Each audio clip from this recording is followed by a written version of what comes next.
امام شافعی فرماتے کہ مجھے فقیروں کی دو باتوں نے بڑا نفع دیا ہے۔ پہلی بات یہ الوقت سیف قاطع، وقت کاٹ دینے والی تلوار ہے۔ وقت کو تم کاٹو نہیں تو وقت تمہیں کاٹ دے گا، یا تم وقت پہ حاوی ہو جاؤ اور تمہاری مرضی سے گزرے وقت، تمہاری دسترس میں ہو وقت، اور یا پھر وقت تمہیں گزار دے۔ ایک ان دونوں میں سے ایک چیز ہوگی۔ اللہ کا شکر ہے اس وقت ہم وقت کو گزار رہے ہیں، چونکہ ہم قرآن مجید کا درس سننے اور سنانے میں مصروف ہیں۔ اگر ہم یہاں نہ ہوتے، کہیں بیٹھ کے تاش کھیل رہے ہوتے، تو وقت کی رفتار اور گھڑی کی رفتار کیا اس سے مختلف ہوتی؟ وہ اسی رفتار سے چل رہی ہوتی، لیکن پھر وقت ہمیں گزار رہا ہوتا۔ لیکن اب وقت کو ہم گزار رہے ہیں۔ کہا ایک تو فقیروں کی اس بات نے مجھے بڑا نفع دیا اور میں وقت کو گزارا ہے، وقت نے مجھے نہیں گزارا۔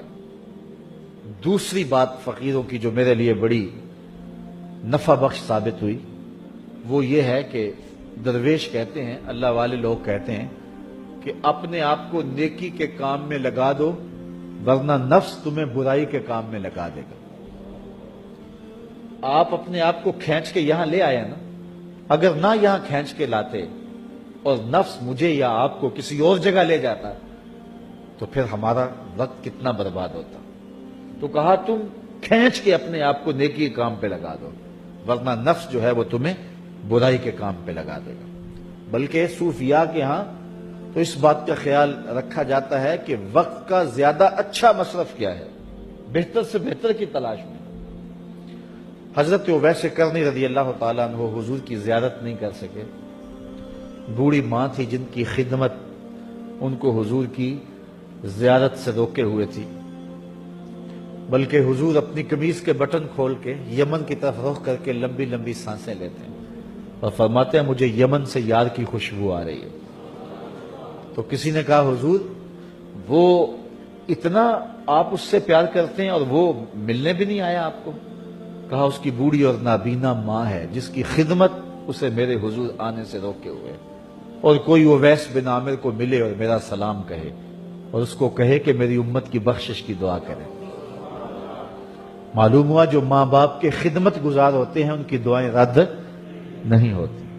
حضرت عمر اور حضرت علی المرتضی رضی اللہ تعالیٰ عنہ گئے دور فاروقی میں حضرت اویس کو ملنے کے لیے۔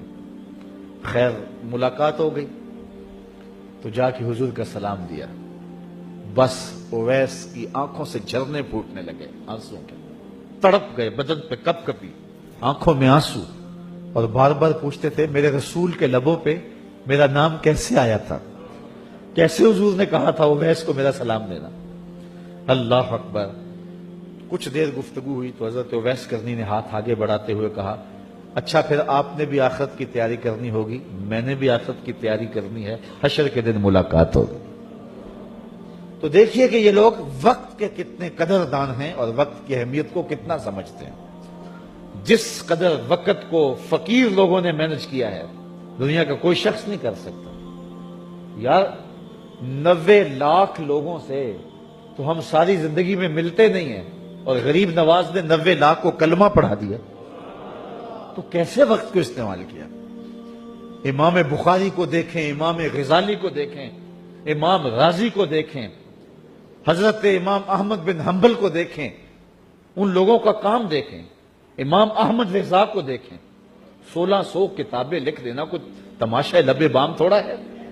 تو کیسے انہوں نے وقت کو گزارا اور وقت کی اہمیت کو جانا، اور ہم ہیں کہ اپنا وقت ضائع کر رہے ہیں۔ چائے والے کھوکھے پہ بیٹھ کے تو وقت گزر گیا، اور حمام پہ بیٹھے تو وقت بیت گیا، گپ شپ شروع ہوئی تو بس اس پہ وقت لگ گیا۔ والذین هم عن اللغو موردون، وہ لغویات سے اعراض کرتے ہیں۔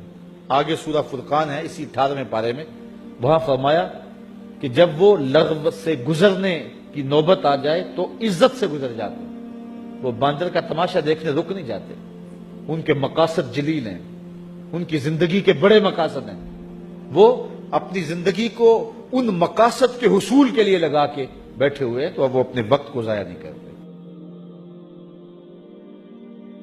ایک روایت حضرت عبداللہ ابن رواحہ رضی اللہ تعالی عنہ سے میں آپ کے سامنے رکھتا ہوں.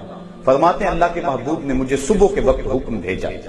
اور بھی لوگ تھے کہ فلاں جنگ فلاں مہم پہ جاؤ. سارے لوگ چلے گئے. میں نے سوچا کہ میرے پاس اونٹنی موجود ہے اور میں نماز جمعہ حضور کے پیچھے پڑھوں گا اور جمعے میں حضور کا خطبہ سنوں گا اور پھر اس کے بعد میں بھی بھاگ کر ان کے ساتھ شامل ہو جاؤں گا.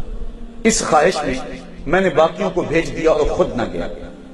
جب نماز جمعہ کے لیے میں حاضر ہوا تو آقا کریم نے جب مجھے دیکھا تو فرمایا اے عبداللہ ابن رواحہ میں نے حکم بھیجا تھا کہ تم فلاں مہم پہ چلے جاؤ جنگ پہ چلے جاؤ تم نہیں گئے. عرض کی حضور میں اس لیے رکا کہ میں آپ کے ساتھ جمعہ پڑھ لوں تاکہ اس کی برکتیں مجھ کو نصیب ہو جائیں. تو آقا کریم نے فرمایا کہ جب میں نے تمہیں کہا تھا صبح چلے جاؤ تو تم جمعے کے لیے رک گئے. کہا اے عبداللہ ابن رواحہ زمین و آسمان کے درمیان جتنا بھی سونا ہے اس سب سونے کو زمین کی کوک سے نکال کر تم راہ خدا میں خیرات کر دو. جو پہلے چلے گئے ہیں ان کے اجر کو تم پھر بھی نہیں پا سکتے. یعنی حضور کے حکم کی تعمیل اور اتباع یہ حضور کی محبت کی جان ہے. آقا کریم علیہ السلام کی چاہت کو ہر شے سے مقدم رکھنا یہ تقاضا محبت ہے. اللہ کے محبوب علیہ السلام تشریف فرما تھے. ایک صحابی حاضر ہوئے اور آ کے بیٹھ کے سلام لیا. آقا نے جواب نہیں دیا. عرض کی حضور مجھ سے کون سی غلطی ہو گئی ہے کہ آپ نے میرے سلام کا جواب نہیں دیا. آقا کریم نے اس کی انگلی کی طرف اشارہ کیا کہ یہ تیری انگلی میں آگ کا انگارہ ہے اور حضور نے اس کو پھینک دیا. اب کافی دیر مجلس چلتی رہی. اس کے بعد جب حضور تشریف لے گئے تو کسی نے اس کو کہا کہ اب انگوٹھی اٹھا لو نا اپنے گھر لے جاؤ. تم تو نہیں پہن سکتے, مرد کے لیے سونا جائز تو نہیں, عورت کے لیے تو جائز ہے, تو لے جاؤ اپنی بیوی کو دے دینا. تو وہ صحابی کہنے لگے لا واللہ لا آخذہ ابدا وقد طرحہ رسول اللہ صلی اللہ علیہ وسلم. کہا اللہ کی قسم میں اسے کبھی بھی نہیں اٹھاؤں گا جس کو اللہ کے رسول نے پھینک دیا ہوا. مدینے کی گلی سے زود گزر رہے, دیکھا ایک گنبد نما مکان بن رہا ہے. گنبد نما مکان کو دیکھ کر فرمایا یہ کس کا ہے؟ عرض کی فلاں انصاری کا ہے. گنبد نما مکان اونچے اونچے محل اللہ کے محبوب کو پسند نہیں تھے. حضور علیہ السلام کے چہرے پہ ناگواری آئی. حضور علیہ السلام نے دیکھا ناگواری سے. اس انصاری کو جب حضور کے چہرے کی ناگواری کا علم ہو گیا اس نے کدال پکڑی اور اس مکان کو زمین کے برابر کر دیا. چند دن بعد حضور پھر گزرے, دیکھا کہ وہاں مکان نہیں تھا. پوچھا مکان تھا کدھر گیا؟ عرض کی گرا دیا گیا. کہا کیوں؟ کہا سنا تھا آپ کو پسند نہیں. میں اور آپ سوچے ہمارا کیا کیا اللہ کے رسول کو پسند ہے.